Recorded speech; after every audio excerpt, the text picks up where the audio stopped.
جماعت ترک کرنے کے عذر کے حوالے سے مختصراً بیان کیا گیا تھا۔ کچھ باتیں جماعت ترک کرنے کے عذر کے حوالے سے، یعنی ایسی کون سی مجبوری شریعت کی نظر میں ہے جس کی وجہ سے آپ مسجد کو نہ آئیں بھی تو گناہ گار نہیں ہوں گے۔ بغیر کسی وجہ کے مسجد میں جماعت کے لیے حاضر نہیں ہو رہے ہیں تو گناہ گار۔ بنا عذر، اگر عذر ہے تو آپ کو گناہ گار نہیں قرار دیا جائے گا۔ اب وہ کون سی چیز ہے شریعت کے اعتبار سے جس کی وجہ سے آپ مسجد میں حاضر نہیں ہو سکتے؟ اس میں سب سے پہلی چیز ہے کہ بیمار ہونا۔ اگر آدمی بیمار ہے، مسجد تک آ نہیں سکتا، تو اس کے لیے جماعت کے لیے مسجد میں نہ آئے تب بھی گناہ گار نہیں ہوگا، مگر حالت بیماری میں بھی نماز معاف نہیں ہے، نماز ادا کرنا ہے۔ اگر بالکل نہیں ادا کر سکتا تو بعد میں قضا تو پڑھ لینا ہے، مگر نماز کسی صورت میں بھی معاف نہیں ہے۔ جو اب جماعت کے مسائل چل رہے ہیں تو جماعت میں حاضر ہونا، اگر مجبور ہے، بیمار ہیں تو گناہ گار نہیں ہو سکتا۔ پھر دوسری وجہ، پہلے زمانے میں ایسے وجوہات ہوا کرتے تھے، اب کے زمانے میں شاید نہیں ہے، کہ آدمی کے پاس بالکل کپڑے نہیں ہیں پہننے کے لیے، نماز کا وقت ہو گیا ہے، اب مسجد کو آئے یا نہ آئے، تو برہنگی کے عالم میں بنا کپڑے کے جماعت میں حاضر نہیں ہو سکتے۔ اگر اس عذر کی وجہ سے کہ پہننے کپڑے نہیں ہیں، اس وجہ سے اگر کوئی مسجد میں جماعت کے لیے نہیں آتا تو بھی گناہ گار نہیں ہوگا۔ اس کے بعد ہے تیسری وجہ، بارش کا برسنا یا کیچڑ کا بہت زیادہ ہونا۔ بارش اتنا زیادہ برس رہا ہے کہ مسجد کو آنے کے لیے دشواری ہے، تو آپ مسجد میں آنے کے نہیں بھی آئیں گے تو بھی گناہ گار نہیں ہوں گے، چونکہ ایک عذر ہے۔ بارش میں بہت زیادہ بارش ہے، بھیگیں گے، طبیعت خراب ہونے کا اندیشہ ہے، تو اس اعتبار سے بارش زیادہ ہے، شدت کی ہے، مسجد تک پہنچنے کا نقصان ہے، یا پھر راستے میں اتنا کیچڑ ہوتا ہے کہ پہنچنے کی کوشش کریں گے تو کپڑے گندے ہونے کا خدشہ ہے، تو اس صورت میں مسجد کو نہ بھی آئیں تو گناہ گار نہیں ہوں گے، مگر گھر میں نماز جماعت کے ساتھ پڑھیں یا پھر تو نہ پڑھیں، جس طرح چاہیں پڑھ سکتے ہیں۔ پھر اس کے بعد ہے سخت اندھیرا ہونا۔ یہ اب آج کل تو روشنی کا زمانہ ہے، پہلے زمانے میں اتنی روشنیاں نہیں ہوتی تھی، لوگ رات ہوتے ہی قندیل یا پھر چمنی وغیرہ، دیے وغیرہ جلا کر روشنی کرتے تھے، اب وہ مسئلہ نہیں ہے۔ آج بھی اگر کسی گاؤں میں ایسے مسائل ہیں کہ انتہائی تاریک رات ہے، فجر کا وقت ہے، راستہ صحیح نہیں ہے، جائیں گے تو جان کا خطرہ ہے، کوئی مسئلہ ہے، تو اس عذر کی وجہ سے اگر کوئی مسجد نہ جا کر گھر میں نماز ادا کرے گا تو بھی جماعت چھوڑنے کا گناہ اس کو نہیں ہوگا۔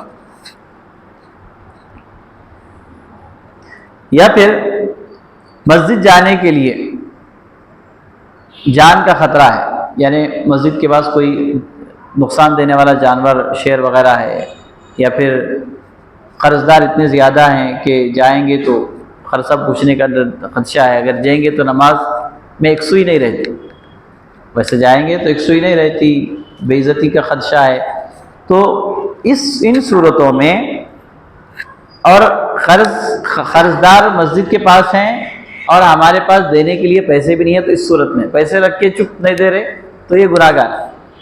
اور ضمناً بات نکلی تو عرض کروں، حضور علیہ الصلوۃ والسلام کے حدیث مبارکہ کے حوالے سے یہ بات ملتی ہے کہ اگر کوئی قرض لیتے وقت یہ ارادہ کرے کہ جیسے ہی میرے پاس پیسے آئیں گے میں لوٹا دوں گا، تو اللہ تعالیٰ خود بخود اسباب ایسے بناتا ہے کہ اس کے پاس پیسے آ جاتے ہیں اور وہ دینے کی صلاحیت والا ہو جاتا ہے۔ لیتے وقت یہ ارادہ رہا، لیتے وقت لیں گے، دینا کس کو ہے، تو ایسا کرنے والا اور قرض میں مبتلا ہوتا ہے، برکت اس کی ختم ہو جاتی ہے۔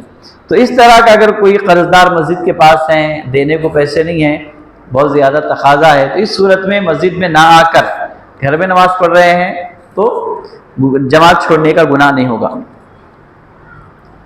یا پھر کسی مریض کی تیمارداری میں مصروف ہے، کوئی قریبی رشتہ دار تھے یا پھر کوئی قریبی دوست وغیرہ ہاسپٹل میں ہیں، اس کے پاس کوئی بھی نہیں ہے، تو نماز کا بھی وقت ہو گیا، مسجد کو جانا یا پھر وہاں رہنا، تو شریعت یہ ہوتی کہ آپ ہم اس بیمار کے پاس رہیں۔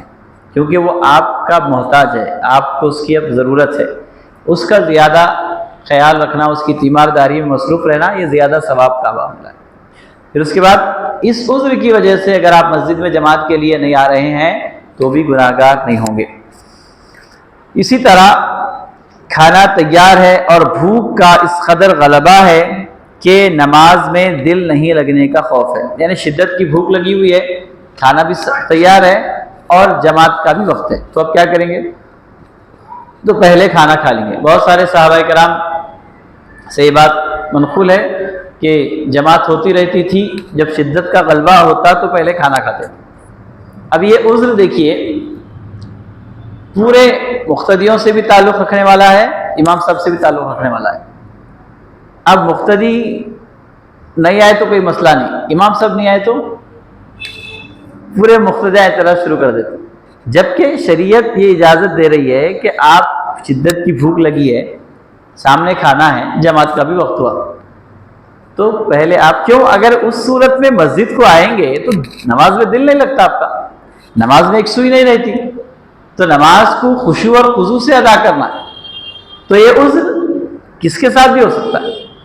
تو یہ عذر کو سمجھیں کہ یہ انسانوں کے ساتھ، مسلمانوں کے ساتھ لگے ہوئی چیزیں، تو یہ عذر اگر ہے تو پہلے کھانا کھائیں گے، بھوک زیادہ ہے تو پہلے کھانا کھا لیں گے، پھر اس کے بعد نماز کے لیے آئیں گے۔ پھر اس کے بعد اب جماعت بھی کھڑی ہوئی ہے، طہارت کو جانا ہے، ضرورت کو جانا ہے اور اس کو کنٹرول نہیں کر سکتے، اس قدر غلبہ ہے، تو پہلے ضرورت سے فارغ ہو جائیں گے، پھر نماز پڑھیں گے، اگرچہ کہ اس صورت میں جماعت چھوٹتی ہے تو بھی آپ گناہ گار نہیں ہوں گے، کیونکہ آپ کے پاس عذر ہے۔ اگر طہارت کو کنٹرول کر کے آپ نماز پڑھیں گے تو بھی نماز بے چینی سے ادا ہوگی، نماز ایک سوئی سے ہی نہیں ہوگی، دل نہیں لگے گا، تو ایسی کوئی چیز نماز میں نہیں کرنا ہے جس سے نماز میں خلل یا بے چینی ہو۔ نماز ادا کرنا ہے تو بالکل اطمینان سے یکسو ہو کر پوری توجہ کے ساتھ اللہ کی بارگاہ میں کھڑے ہونا ہے۔ پھر اس کے بعد قافلے کے چلے جانے کا خوف ہے۔ پہلے زمانے میں قافلے والے سفر کرتے تھے لوگ، پورے قافلہ مل کر، تو اگر ہم نماز پڑھنے کھڑے ہوئے ہیں جماعت کے ساتھ پھر ہمارا قافلہ جانے کا خوف ہے، یہ پہلے زمانے میں ہوئے کرتے تھے، تو اس صورت میں بھی اجازت ہے کہ جماعت چھوڑ سکتے ہیں۔ یا پھر ایک اور عذر ہے علم دین کی مشغولی، کیونکہ علم کا حاصل کرنا فرض ہے، جماعت واجب کے قریب ہے، بعض سنت موقدہ لکھا ہے، بعض نے واجب کے قریب لکھا، تو علم دین چونکہ یہ فرض ہے، ضروری ہے، اس میں اگر کوئی اتنا مصروف ہے کہ اس کو جماعت کا بھی خیال نہیں رہا، اس میں مصروف تھا، تو جماعت چھوڑنے کا گناہ گار نہیں ہوگا، کیونکہ وہ ایک فرض میں مصروف تھا۔ اسی طرح بڑھاپا ایسا ہے کہ چلنے پھرنے سے عاجز ہو، اب ضعیفی کی وجہ سے مسجد تک چل کے آنا بڑی دشواری کی بات ہے، مشکل کی بات ہے، تو اس صورت میں کیا کرنا ہے؟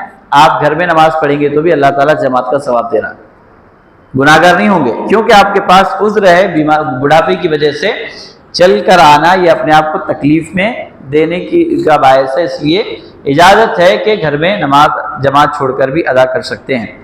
اسی طرح نابینا شخص ہے جس کی آنکھ نہیں ہے تو اس پر بھی جماعت واجب نہیں ہے، ضروری نہیں ہے، وہ گھر پہ بھی نماز پڑھ سکتا ہے، جماعت کو چھوڑ سکتا ہے۔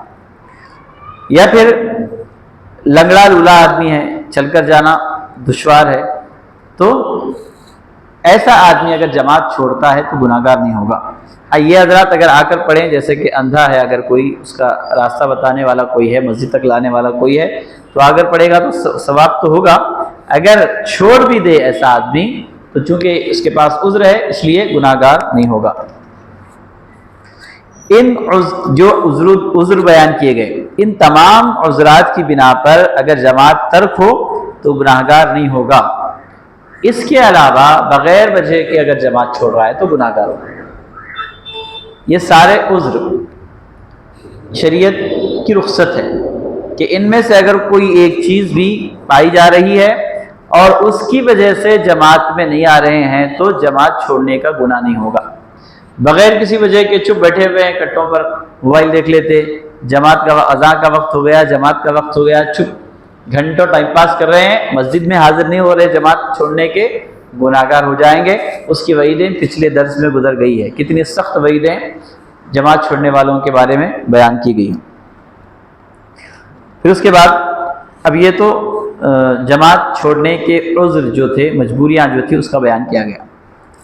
پھر اس کے بعد ہے امامت کے صحیح ہونے کی شرطیں۔ اب جب ہم جماعت سے نماز پڑھیں گے تو امام کا ہونا ضروری ہے۔ تو اب امام کس کو بنایا جائے؟ تو امامت کرنے کے لیے کن کن چیزوں کا پایا جانا ضروری ہے؟ تو اس میں پہلی چیز ہے مسلمان ہونا۔ مسلمان ہے تو ہی سارے اسلامی اصول لازم آتے ہیں، مسلمان نہیں ہے تو کوئی نماز نہیں پڑھاتا، نہ پڑھا سکتا۔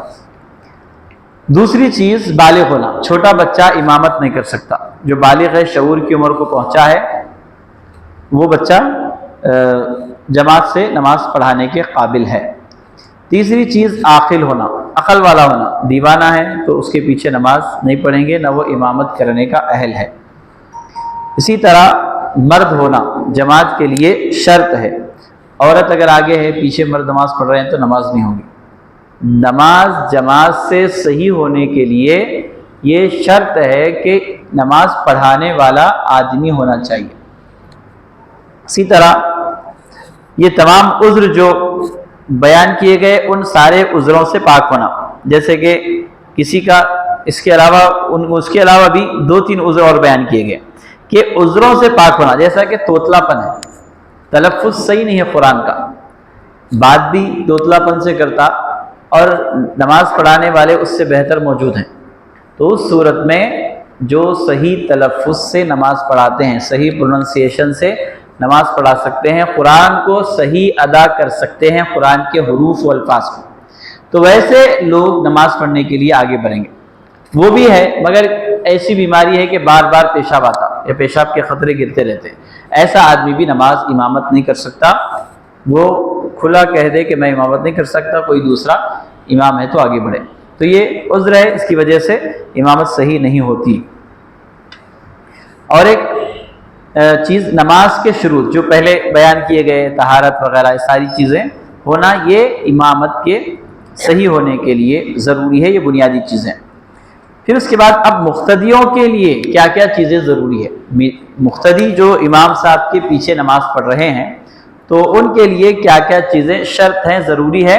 شرط کا مطلب کیا؟ اس کے بغیر نماز نہیں ہوتی، لازم چیز جو ہوتی ہے کہ اس کے بغیر نماز نہیں ہوتی۔ سب سے پہلی چیز مقتدی کو نماز کی نیت کے ساتھ اقتداء کی بھی نیت کرنا، یعنی دل میں یہ ارادہ کرنا کہ میں اس امام کے پیچھے نماز پڑھ رہا ہوں۔ ارادہ نہیں ہے چپ رکعت باندھ رہے، اقتداء کی نیت نہیں ہے، اور نیت کا مطلب دل کے ارادے کا نام ہے۔ دل میں ارادہ ہے کہ امام صاحب نماز پڑھ رہے ہیں، میں ان کی اقتداء میں ان کے پیچھے نماز پڑھ رہا ہوں، تو یہ نیت ہو گئی۔ پھر بھی زبان سے کہنا بہتر ہے، نہ دل میں ارادہ ہے نہ زبان سے بول رہے ہیں، آگے چپ کھڑے ہو گئے، اور دل میں ارادہ نہیں ہے زبان سے بولے تو بھی غلط ہے۔ سب سے پہلی چیز کیا ہے؟ دل میں ارادہ ہونا۔ پھر اس کے بعد ہے امام اور مقتدی دونوں کا ایک مکان میں ہونا، یعنی امام صاحب اور مقتدی دونوں ایک جگہ پہ ہونا۔ گزشتہ درس میں ایک صاحب سوال کرے تھے، اگر کوئی گھر میں بیٹھ کے نماز پڑھانا چاہے مقتدیوں کو تو کیا پڑھا سکتا؟ کیا یہ نہیں ہو سکتی۔ نماز کا لیے صحیح ہونے کے لیے شرط ہے کہ امام جہاں پر ہے مقتدی بالکل وہیں پر ہونا چاہیے، دونوں کا ایک مکان میں ہونا ضروری ہے۔ اگر امام ایک مکان میں ہو اور مقتدی دوسرے مکان میں ہو، یا امام سواری پر ہو اور مقتدی پیادہ پر ہو، اس کے برعکس ہو، یا دو علیحدہ علیحدہ سواری پر ہو تو اقتداء نہ ہوگی۔ مثال کے طور پہ اب یہاں پر اوپر کے حصے میں نماز ہو رہی ہے، نیچے مقتدی ہے، اوپر کا حصہ خالی ہے، اوپر امام صاحب نماز پڑھا رہے ہیں، اوپر کا حصہ خالی ہونے کے باوجود بھی نیچے نماز پڑھ رہے ہیں امام صاحب کے اقتداء میں، تو نماز نہیں ہوتی۔ جب تک یہ اوپر کا ایریا مکمل نہ ہو جائے نیچے جماعت درست نہیں ہوتی۔ اور اس کے بعد آگے مسائل اور آئیں گے، تو دونوں کا ایک مکان میں ہونا، امام صاحب بھی مسجد میں ہونا، مقتدی کا بھی مسجد میں پیچھے ہونا امام کے۔ اسی طرح اگر جنگل خالی میدان میں امام اور مقتدی کے درمیان 2 صفوں کی مقدار جگہ خالی رہے تو اقتداء درست نہیں، یعنی امام کا ایک بالکل امام مقتدی کے آگے ہونا، امام کے پیچھے مقتدی کا ہونا۔ اب امام صاحب یہاں پہ کھڑے ہوئے ہیں، 2-4 صف چھوڑ کے مقتدی کھڑا ہوا ہے تو بھی اقتداء نہیں ہوتی، بالکل پیچھے جہاں پر ایک صف کھڑی ہوتی ہے وہاں پر ہونا ضروری ہے۔ ایک صف مکمل ہونے کے بعد صفیں بنائی جائیں، جب تک صفیں مکمل نہیں ہوگی دوسری صف شمار نہیں کی جائے، تو یہ مسئلہ ذہن میں رکھیں۔ امام اور مقتدی دونوں کی نماز کا ایک ہونا، اگر امام فرض پڑھتا ہو اور مقتدی دوسرا فرض، یا امام نفل پڑھتا ہو اور مقتدی فرض، تو اقتداء صحیح نہیں ہے۔ ایسے مسائل لکھے گئے ہیں مگر عموماً ایسے ہوتے نہیں ہیں کہ امام صاحب کے پیچھے جو نماز پڑھ رہے ہیں وہی سمجھی جائے گی جو امام صاحب پڑھا رہے ہیں، مقتدی کو بھی وہی نماز پڑھنا ہے تو اقتداء درست ہے۔ پھر اس کے بعد ہے امام کی نماز کا صحیح ہونا، اگر کسی وجہ سے امام کی نماز فاسد ہو جائے تو سب مقتدیوں کی نماز بھی فاسد ہو جائے گی۔ مثال کے طور پہ اب امام صاحب نماز پڑھا رہے ہیں آگے بڑھ کے، نماز کے دوران امام صاحب کا وضو ٹوٹ گیا تو ان کی نماز ٹوٹ گئی، ان کی نماز ٹوٹ گئی تو پورے مقتدیوں کی نماز ٹوٹ گئی۔ اور ایسے وقت میں جو نماز پڑھا رہے ہیں ان کی یہ ذمہ داری ہے کہ فوراً نماز توڑ کر اگر کوئی پیچھے نماز پڑھانے کی اہلیت رکھتا ہے تو اس کو آگے بڑھائے، اگر ایسے کوئی بھی نہیں ہے تو نماز توڑ دینا، وضو کر کے آنا، آ کر پھر سے نماز پڑھانا۔ اور یہ کوئی شرم کی بات نہیں ہے نہ بے عزتی کی بات سمجھے اس کو، یہ دین کا معاملہ ہے۔ اگر کہیں ہم کو نماز پڑھانے کا موقع مل رہا ہے، نماز پڑھانے والے بھی انسانی ہوتے ہیں، ان کو بھی وہی ساری چیزیں لگتی ہے جو عام انسانوں کے ساتھ تعلق رکھتی ہیں۔ ایسی حالت میں دوران نماز کوئی ایسی بات ہو جائے کہ وضو ٹوٹ گیا ہے تو ان کی ایک نماز ٹوٹنے سے پورے مقتدیوں کی نماز ٹوٹ رہی ہے، تو ان کی نماز کا وبال پورا امام صاحب پر ہے۔ اس لیے امامت کا جو منصب ہے بڑا ذمہ داری کا۔ ایسے وقت میں ہمیں اپنی عزت وغیرہ کی سوچے بغیر، ویسے تو بات حقیقت یہ ہے کہ اگر کوئی دین کے معاملے میں صحیح عمل کرتا ہے تو اللہ اس کی عزت میں اضافہ کرتا ہے، کبھی دین کے معاملے میں بے عزتی کا شائبہ شبہ تک نہیں ہے۔ تو امام کا وضو والا نماز اگر باقی ہے تو مقتدی کی نماز باقی ہے، امام صاحب کی نماز چھوٹ گئی تو مقتدی کی نماز چھوٹ گئی۔ مقتدی کا امام سے آگے نہ کھڑا ہونا بلکہ پیچھے یا برابر کھڑا ہونا، اگر امام سے آگے کھڑا ہو تو اقتداء درست نہ ہوگی۔ اگر کوئی نماز پڑھ رہتے وقت امام صاحب سے آگے جا کے کھڑا ہوا تو اس کی نماز ہی نہیں ہوتی، یا پھر 2 آدمی ہیں سمجھے، تو اب دونوں جب کھڑے ہوں گے تو مقتدی ایک ہی بھی اگر ہے تو امام سے 1 قدم پیچھے کھڑا ہوگا، برابر بھی کھڑا ہو سکتا ہے مگر اپنی ایڑیوں کو امام صاحب کی ایڑیوں سے پیچھے رکھے طریقہ ہے۔ اگر نماز پڑھنے والے مقتدی کی ایڑی امام صاحب کی ایڑی سے آگے چلی گئی تو اس کی اقتداء درست نہیں ہے، نماز نہیں ہوتی۔ تو امام کا آگے ہونا، مقتدی کا پیچھے ہونا یہ بھی شرط ہے، کسی صورت میں بھی امام صاحب سے آگے نہیں بڑھ سکتے۔ امام سے آگے کھڑا ہونا اس وقت سمجھا جائے گا جبکہ مقتدی کی ایڑی امام کی ایڑی سے آگے ہو جائے گی، اور اگر پیر یا انگلیوں کے بڑے ہونے کے باعث انگلیاں بڑھ جائیں لیکن ایڑی نہ بڑھے تو آگے کھڑا ہونا نہ سمجھا جائے گا اور اقتداء درست ہوگی۔ اگر ایڑی امام صاحب کی ایڑی سے آگے جا رہی ہے تو اقتداء درست نہیں ہے، امام صاحب کی ایڑی سے پیچھے۔ یہ کس صورت میں ہے؟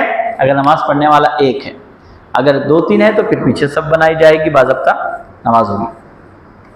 اس کے بعد مقتدی کو امام کے انتقالات یعنی ایک رکن سے دوسرے رکن میں جانے کا علم ہونا، خواہ امام یا دوسرے مقتدی کو دیکھ کر یا امام یا مکبر کی آواز سن کر۔ اگر امام کے انتقالات کا علم نہ ہو، خواہ کسی چیز کے حائل ہونے یا کسی اور وجہ سے، تو اقتداء صحیح نہیں ہے۔ مثال کے طور پہ امام کس کیفیت میں ہے، سجدے میں کب جا رہے ہیں، رکوع میں کب جا رہے ہیں، یہ سب معلوم ہونا مقتدی کو۔ اب یہاں اوپر نماز ہو رہی ہے، نیچے بھی مائک کا انتظام ہے، تو ہم اللہ اکبر جیسے جیسے بولتے نیچے والوں کو اندازہ ہوتا کہ اب رکوع کر رہے، اب سجدے میں گئے، سلام پھیر رہے، پھر پہلے یہ ساری چیزیں